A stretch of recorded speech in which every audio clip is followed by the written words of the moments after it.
So this is how it ends, huh, folks? Welcome to the apocalypse. My name is Matthew Struck. This is Why Libertarian.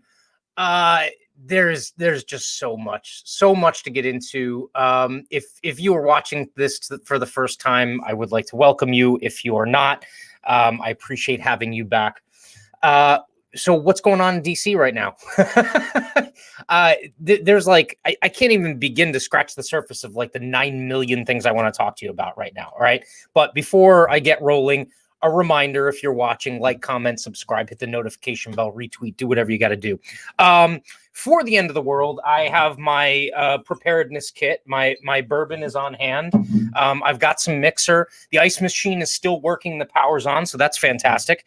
Yeah, so you have pro-Trump supporters in Washington, D.C. storming the Capitol. If I can get the live feed up here, at least what I was watching before, you basically have a bunch of folks that are there to protest what they believe is a fraudulent election, and they are storming the Capitol building as we speak. The representatives who are meant to be representatives of the people, both the Senate and the House of Representatives, have been evacuated.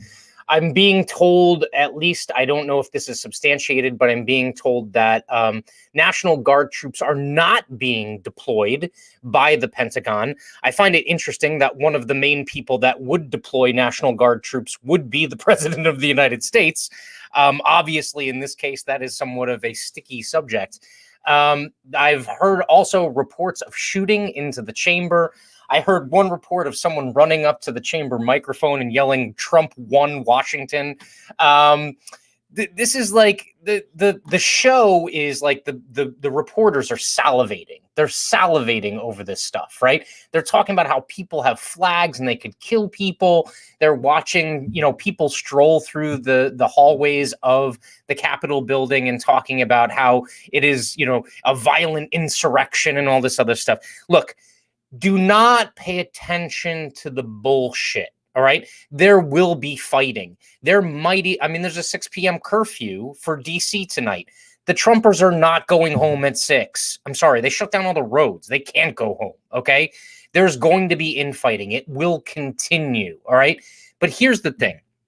What you take away from this is going to be very crucial. Like, this is one of those inflection points in American history where if you get the wrong conclusion, you've missed it. Like, you've squandered the opportunity. Okay, the opportunity to understand here is that people are storming DC based off of the results of an election that's determined by individual states.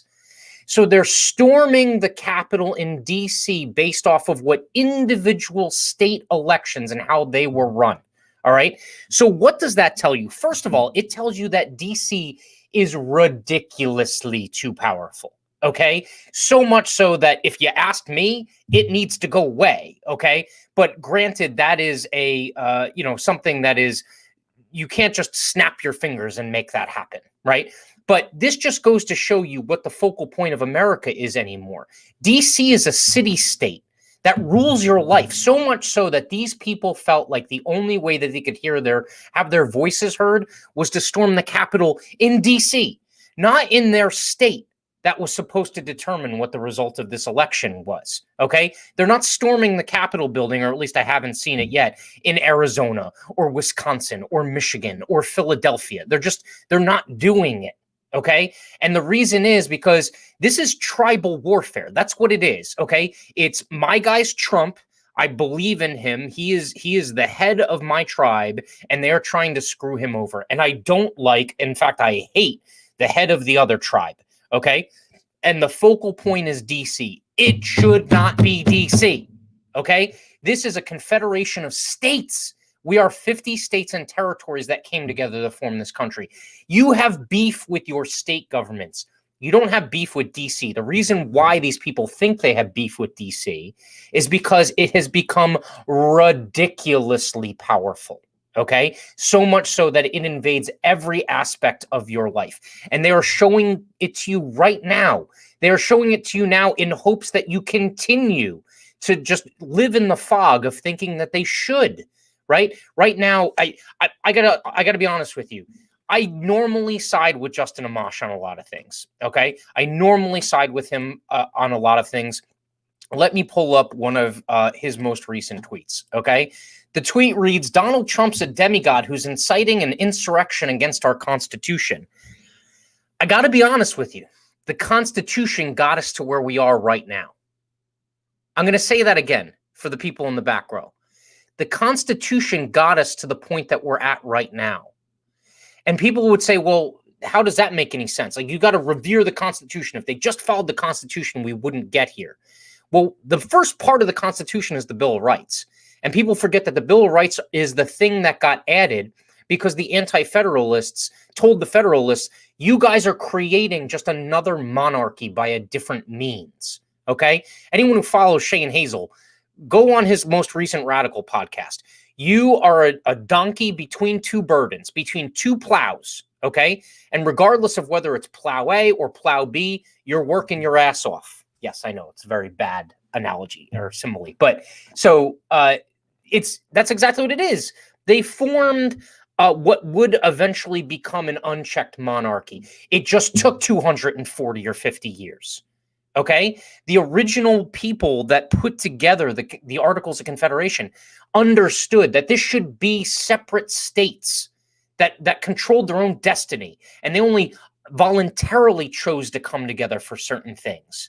What was the last thing that came out of DC that was voluntary? Okay, and Trump, here's where Trump screwed up. Trump could have been the Messiah, but he went about it the wrong way. He thought he could control the swamp, all right? Typical politician. He told everyone, I'm going to clean it up, and then he didn't clean up shit. What he thought was, I'm bigger than life. I have all the best ideas. I am going to basically control the way that the swamp works and fix it from the inside. Well, what you're seeing right now in real time is that DC is not fixable. We've gone so far down the line of authoritarian rule and just a complete lack of representation in our government that it's 1770 all over again, y'all. That's what it is. It's 1770 all over again. We are back at the point where we don't have representation at the highest levels of government.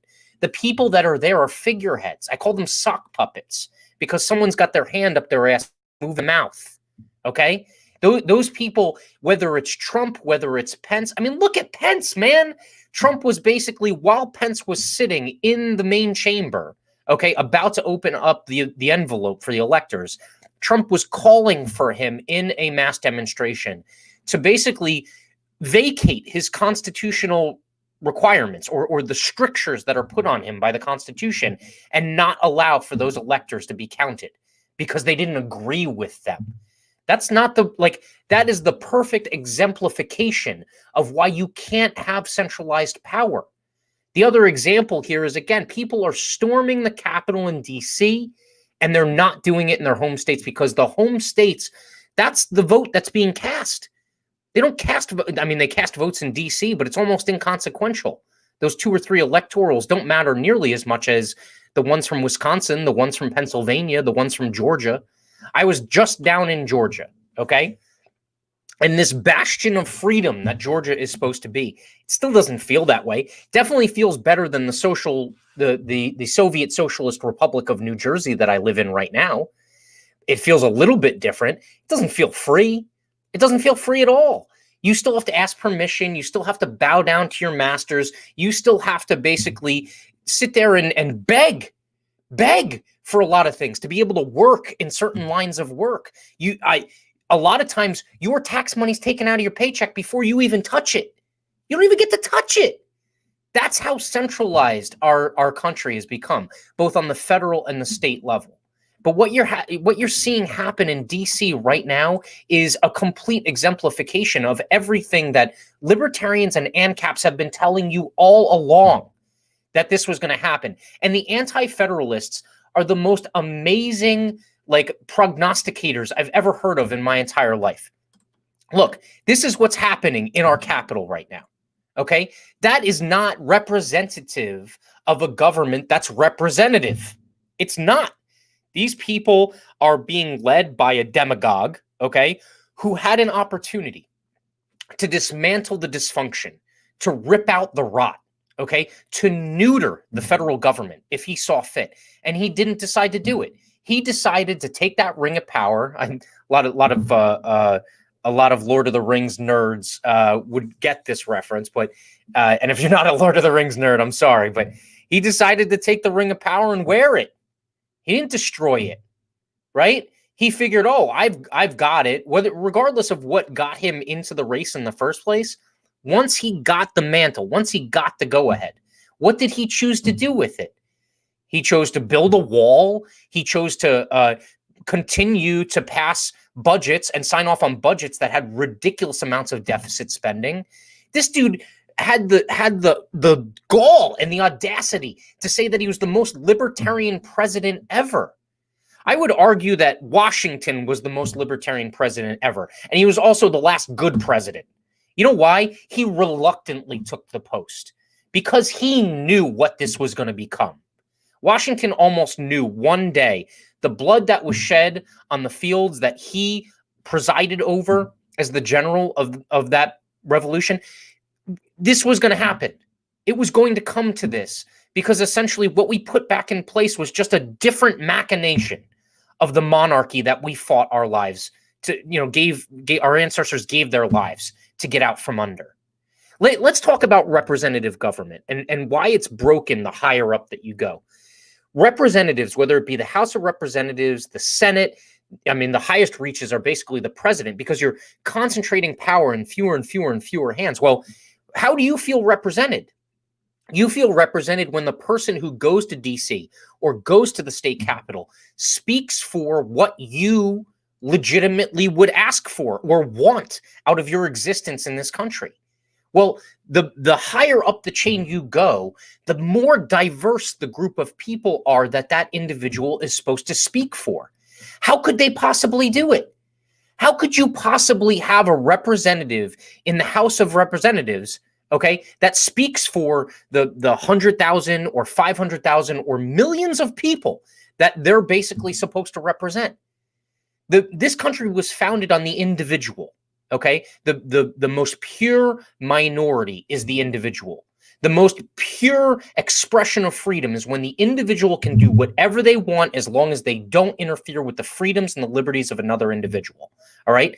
How could millions of individuals be represented by someone who goes to DC? How is that even possible? It's not possible. So immediately you've created a construct that is not representative of the majority, or maybe the simple majority of people that are there. But then ask yourself, in the most recent elections, right? If you're not a purist and kind of take the company line, the people that you voted for, did you vote for them based off of all of the issues or one or two, right? The majority of voters are one or two issue voters. Right? The Trumpers, the reason why they're fighting right now in DC is because the issues to them almost don't matter, which is why I call him a demagogue. Okay? The issues to them almost don't matter. They're followers of him and his brand and what he says. It's not the issues. If you look at his issues, they're disastrous, man. They're disastrous. The guy does not have principles. He goes wherever the wind blows him. Right? And that's the same problem with the rhinos. That's the same problem with the Democrats. They go wherever the wind blows. They focus group it. They try and figure out where they're going to get the most support from which group in order to strategically maintain power. That's it. There's no principle. There's no principle in socialism. They try and tell you that, the democratic socialists are principled too. They just have a different set of principles. There's no principle in democratic socialism. Right? The principle of everyone gets everything equally, they immediately break that, right? Because there's always a ruling class. So every single one of these centralized forms of government, right? It's why Eric DeJuly talks about decentralization. That's the key, decentralization, because as soon as you centralize power, this happens. What is happening today happens when you centralize power and when you centralize authority, right? That's what happens. The The last forms of government that should exist after all this are municipal government, and it should be opt-in. You shouldn't have to opt out of municipal government. It should be the municipal government should be there. They should be allowed. Look, in the day and age of technology, there's no reason why municipal governments can't band together in a Zoom meeting and get a memorandum of understanding to do everything that the state does, that the county does, and more specifically that the feds do. There's no reason why municipal governments couldn't do that. And they should, because you can go to your town hall and raise hell. I can't go to Trenton every single time something comes up, not to mention the fact that they do 9 million things every single day. I can't keep track of it all. I almost got a wild hair up my ass, and I almost decided to live stream just reading all of the omnibus bill. 5,900 pages of the omnibus bill. Just see how long I could go so that maybe someone would hear what was in it and understand, right? But that's not representative either. They've gone so far to decentralize the representation that now something I agree with that Justin Amash put out was the number of floor changes to those bills, amendments that have been introduced, talked about, debated, and voted on is zero. Zero. And I don't mean just the omnibus bill. I mean all of them. All of the legislation in the last 2 or 3 years, there has been no amendments on the floor, no open debate, no discussion. C-SPAN, I can remember back in the 90s, C-SPAN used to have constant feeds of elected representatives talking about bills and talking about different portions of the bills to figure out whether or not they made sense, whether it would actually do what the bill said it was supposed to do. That doesn't happen anymore. C-SPAN has turned into freaking E-True Hollywood Story for DC, right? And CNN and all these other networks, it's the exact same thing. There's nothing to report on because all that shit happens behind closed doors. So you get mad at the mainstream media. Look, they're trying to sell ad space. They want clicks. I get it. It's capitalism. And while it's there, but you know what? You know who the problem is? It's me. It's you. It's these people that are storming the Capitol right now that don't put 2 and 2 together. It's not about the fact that your guy didn't win or your guy lost or the election was stolen. They try and say, oh, this was the most secure election in history. How fucking indicting is that? That this was the most secure election in history. If you believe it and it's true, and you know what? I might actually believe it's true because I'm pretty sure that every election before this was just as bad, if not worse. Okay? And you know what? It doesn't surprise me. There's too much money. There's too much power wrapped up in these decisions. Just look at what happened in Georgia with the Senate races. There's too much money and power wrapped up in the result of those 2 races. They dumped $500 million into Georgia. Shane Hazel said, "You are welcome, state of Georgia, because I effectively got you $500 million of campaign spending as a result of having a runoff." And it's true. That $500 million went there, but it didn't go there out of the altruism of people's hearts. It didn't go there because people were like, oh, I want liberty and I want socialism. That didn't matter. That $500 million was not made of $50 donations. It was made of special interests that stand to make millions, if not billions, of dollars based off of who holds control in DC. And the answer is not to look across the way at the other tribe and be like, oh, we got to stop them. You have to stop that shitty system that gives both of those tribes all that power. That's the answer. The answer is decentralize. The answer is your local town hall is a more representative place for you to be than your state capital or in DC. And what's happening right now in DC at this very moment is a complete example of that. Let's talk about police. Here, this is the bitter irony of what's going on right now. Okay, let's talk about police. A couple of months ago, the Trumpers that are storming the Capitol building right now were all about the thin blue line, right? Maintain law and order. Those upstarts make sure that they're not burning things and stuff like that. Well, how does that play out now? The Capitol Police right now are fighting the Trumpers. They're trying to stop the Trumpers from getting in, right? And in some cases, I bet in many cases, they will end up affecting violence against the Trumpers that are there. peacefully protesting. Are we still using that phrase? Is it still mostly peaceful protesting? Props to Michael Malice, was the first one I saw come out with that. Okay. Where's that line now? Are we carrying thin blue line flags? I'm trying to look at the live feed now. Are there any thin blue line flags anymore? I don't think so. I see some Gadsden flags, which is bitterly ironic. Don't tread on me unless it's my guy treading, right? Right? Unless it's Trump. Trump can tread on me, and he can definitely tread on you. But if it's your guy, fuck you, don't tread on me. Right? Like, that's the irony. You don't get to have it both ways. That is completely inauthentic. It's not principled. If your mantra is don't tread on me, that means don't tread on anyone, right? It means you don't tread on me, and I promise I won't tread on you. But that's not the way they mean it. The way they mean it is, if it's my dude, he can tread on you. And I'll even let him tread on me because he's the demigod that I follow. Okay? But the cops, the police, guess what? They don't serve you. They don't even serve the Republicans or the Democrats. This is the interesting point. Police serve the state. They serve the state. And the state just switches from control, switches in control from time to time. All right?